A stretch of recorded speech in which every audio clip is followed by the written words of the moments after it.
사랑하는 성도 여러분, 성경에 보면 택함이나 택정함이란 표현이 나옵니다.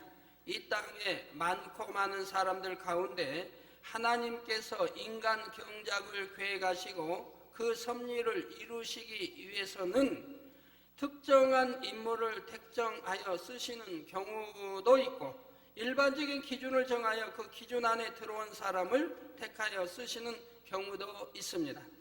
이러한 가운데에서 택함과 택정함의 차이를 여러분이 구분할 수 있어야 하지요. 여러분의 신앙생활에 있어서 이러한 차이를 바로 알고 깨달을 때에 하나님의 뜻 안에서 온전한 구원을 이루며 하나님의 쓰심에 더욱 합당한 그릇으로 나올 수 있는 것입니다.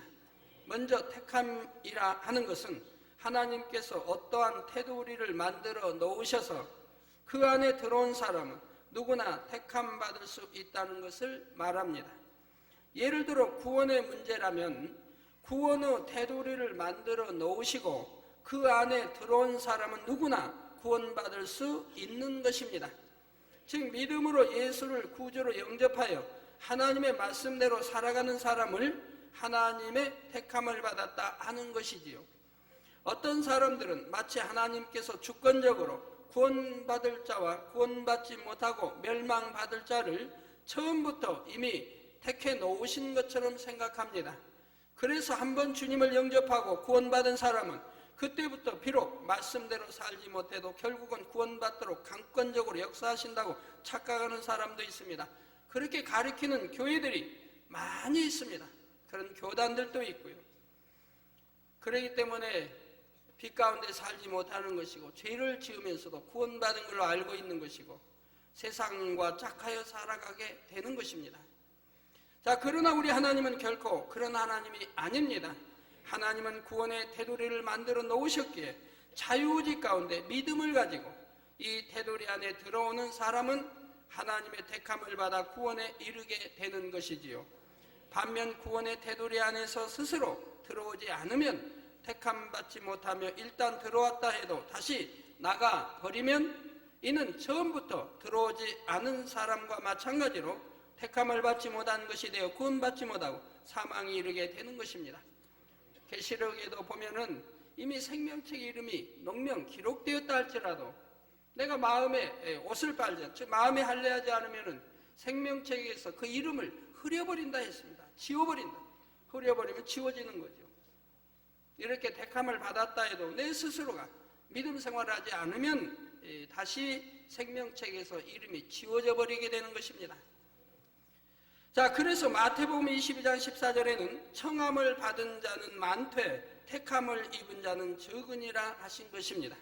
그러므로 택함이라 할 때 이것은 곧 그리스도를 구주로 영접하여 하나님 말씀대로 살아가는 사람을 가리켜 하나님의 택함을 받았다 한다는 사실입니다.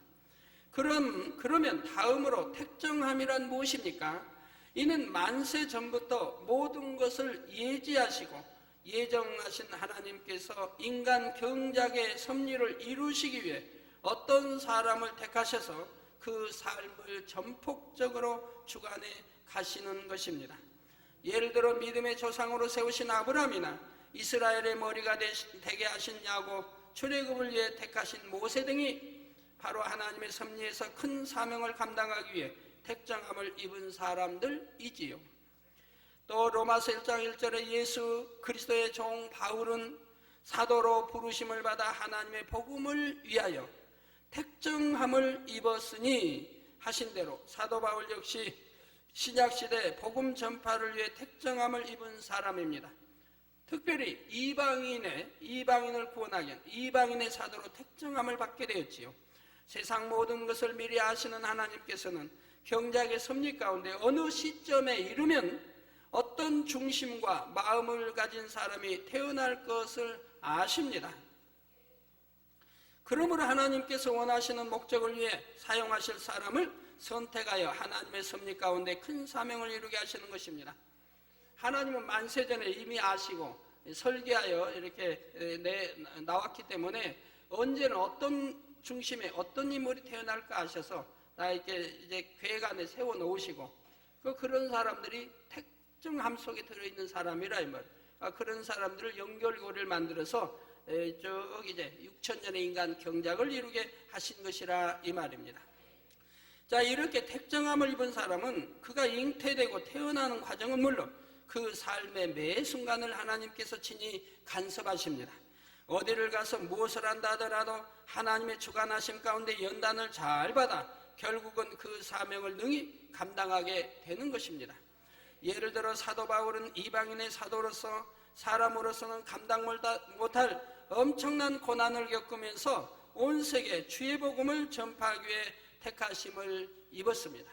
강하고 담대하며 변치 않을 중심이었기 때문입니다. 또 신약성경 서신서의 대부분을 기록하여 하나님의 뜻을 세상에 전하는 귀한 사명도 있었고, 그러기 때문에 그는 이미 어릴 때부터 하나님께서 그 성장과 교육, 하나님을 만나는 것까지 다 간섭하셨고, 어릴 때부터 하나님의 말씀을 철저히 배우고 당대 최고의 가말리엘 문화에서 뛰어난 지식을 쌓아 능히 감당할 수 있는 그릇이 되게 하셨던 것입니다. 모세 역시 마찬가지입니다. 하나님께서는 모세가 태어나기 전부터 역사하셨고, 그가 하수에 던져졌을 때에도 정확히 그 시간에 애굽의 공주를 예비해 두셨다가 그를 건지게 하시고 애굽의 왕자로 자라게 하셨습니다. 또한 성장할 때도 친어머니 밑에서 하나님과 자기 민족에 대해 배우게 하시고 애굽의 학문과 세상 지식들도 배우게 하셨지요. 왜? 어차피 빼내야 할 건데 배우게 하십니까? 이제 지도자로 세우기 위해서요. 그 나라 하나님의 선민 백성들을 지도자로 세워야 되니까 지식도 있어야 된다 이 말입니다. 학문도 있어야 된다 이 말입니다. 그래서 많은 것을 배우고 통달하게 하시는 것을 보게 됩니다. 또 때로는 싸워야 하기 때문에 또한 그런 거에도 통달하게 하시는 걸 보게 되더라 이 말입니다. 그러다가 하나님의 뜻 가운데서 40년 연단을 받은 후에 호렙산 떨기나무 불꽃 가운데서 부르셔서 이스라엘 백성을 가나안 땅으로 인도하는 지도자의 사명을 맡기셨던 것입니다. 또한 에레미야에게는 에레미야 1장 5절에 내가 너를 복중에 짓기 전에 너를 알았고, 복중에 짓기 전에 너를 알았다 이 말입니다. 너를 알았고 내가 태에서 나오기 전에 너를 구별하였고, 나오기 전에 이미 구별했다 이 말입니다. 너를 열방의 선지자로 세웠노라 하셨고요. 이처럼 하나님께서는 인간을 경작하시면서 어느 때 어떤 중심을 가진 사람이 태어날 것을 아시고 강권적으로 주관하심으로 하나님의 뜻을 이루도록 역사에 나가시는 경우가 있는데, 이런 경우가 바로 택정함을 받은 것입니다. 여러분이 택함과 택정함에 대해 밝히 깨달으시려면 하나님의 예정하심에 관해 이해하셔야 되는데, 여기에 대해서는 다음 기회에 자세히 설명해 드리도록 하겠습니다. 사랑하는 성도 여러분, 이제 다음으로 설명드릴 분야는 씨에 관한 내용입니다. 씨. 첫 시간에 생명의 씨에 대해 간략히 살펴보았는데, 여기서는 하나님께서 씨를 주신 섭리와 연결하여 설명드리도록 하겠습니다. 하나님께서는 남자에게는 정자, 여자에게는 난자라는 씨를 주셨습니다. 이 씨를 통해 하나님께서는 이 땅의 인간 경작의 역사가 계속 이어져 나갈 수 있도록 섭리하신 것입니다. 남자 씨는 남자가 능력이 있어서 이 정자 씨를 만들었습니까? 여자 씨는 능력이 있어서 난자를 만들었습니까? 여러분이? 아니잖아요. 하나님이 처음부터 아담 하와에게 이 생명의 씨를 주셔가지고 그것이 쭉 이어나오도록 역사해 주셨다 이 말이에요. 그러니까 이 생명의 씨로 잉태되어 여러분이 나온 것인데, 곧 그러므로 하나님이 거기에도 아버지요 또 영을 주셨으니 영의 아버지도 되신 것입니다. 농사를 지을 때도 마찬가지입니다. 농부는 농사를 짓기 위해 땅에 씨앗을 뿌리지요. 이 씨앗에는 어린 식물로 자라날 부분과 식물에 자라는 데 필요한 양분을 저장하고 있는 부분으로 나누어집니다. 이렇게 식물의 씨앗이 밭에 뿌려져 알맞은 환경에서 싹을 틔우고 자라서 열매를 맺는 과정과 같이 사람의 씨도 비슷한 과정을 거쳐 새로운 생명체가 나오는 것을 볼 수가 있습니다.